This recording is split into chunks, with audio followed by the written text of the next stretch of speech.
Hello and welcome back to the channel. My name is Keith. Today we're going to be doing another Guthrie Trapp breakdown, and it's pretty fun, and let's not waste time and go ahead and watch a clip of the video, and then we'll kind of explain it and break it all down. So I'm just playing the bass notes so you can hear it. Watch. You know that's going to A because the flat 3 of the E starts weaving towards the, or leading towards the, it starts taking on the property of the flat 7 of that A. So that's pretty cool, right? So working between a B minor, an E minor, and an A major, right? And you get right there.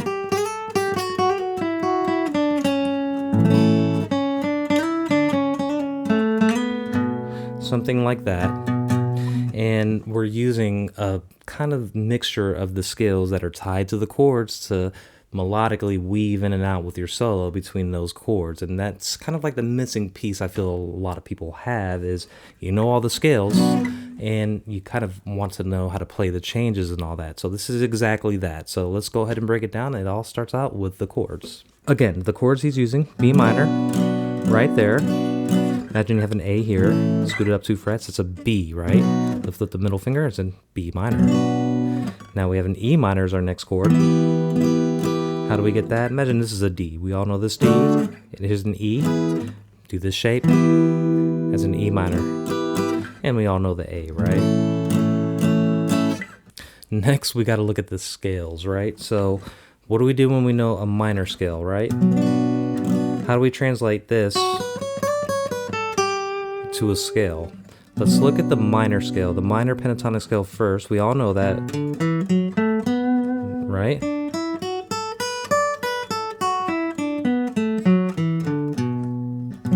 That's a minor scale. We all know that minor pentatonic scale because we are going to use the minor scale as well. So right here is part of the minor scale. It's a mixture between the pentatonic and the minor scale that we're using here.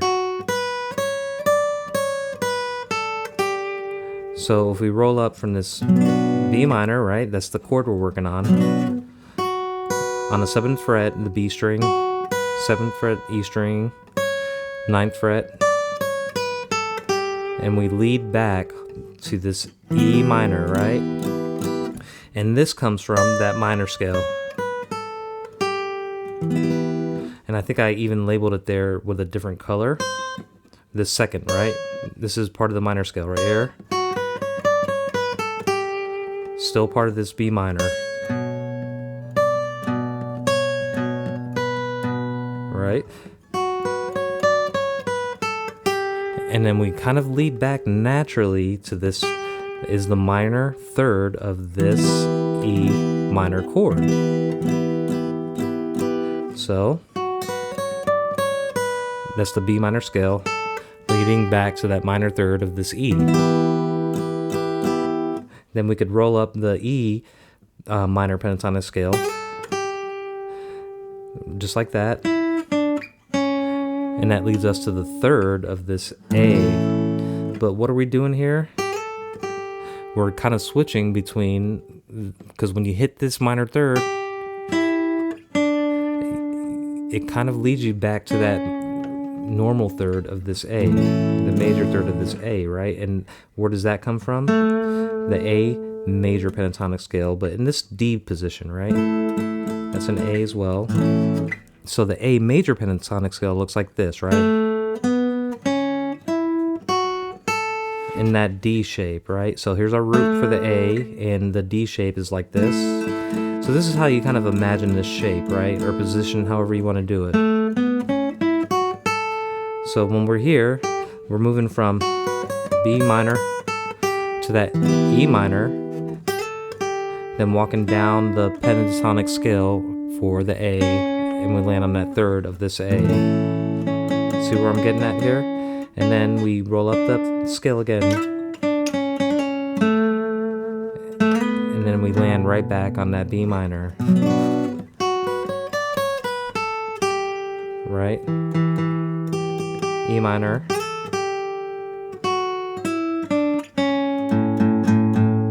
A major, now back to that B minor. And that's what he's doing there. He's hitting these root notes so you could kind of see which notes line up to which chord, right? Again, E minor, B minor scale. Now we're in that E minor. This is the E flat third. Now the E minor scale. Now we're going to start to transition to the A major scale. Land on that third of that A major. Still in that A major scale, but we're scooting it up to hit that B minor.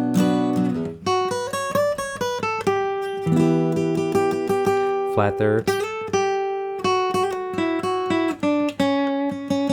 major third. This is the root of that B. And that's all there is to kind of understanding how to kind of mix and weave those scales into a chord progression to get a melodic kind of flow to your solos. If you're interested, all the charts and diagrams that I have on this video are available on my Patreon. You just need to subscribe for free. And if you're interested in supporting the channel, a wonderful way is to subscribe to Patreon, or I have Sweetwater links in the description. You click one of those links and make a purchase. A small commission goes my way. Otherwise, let's just play guitar and have fun. Talk to you later. Thanks.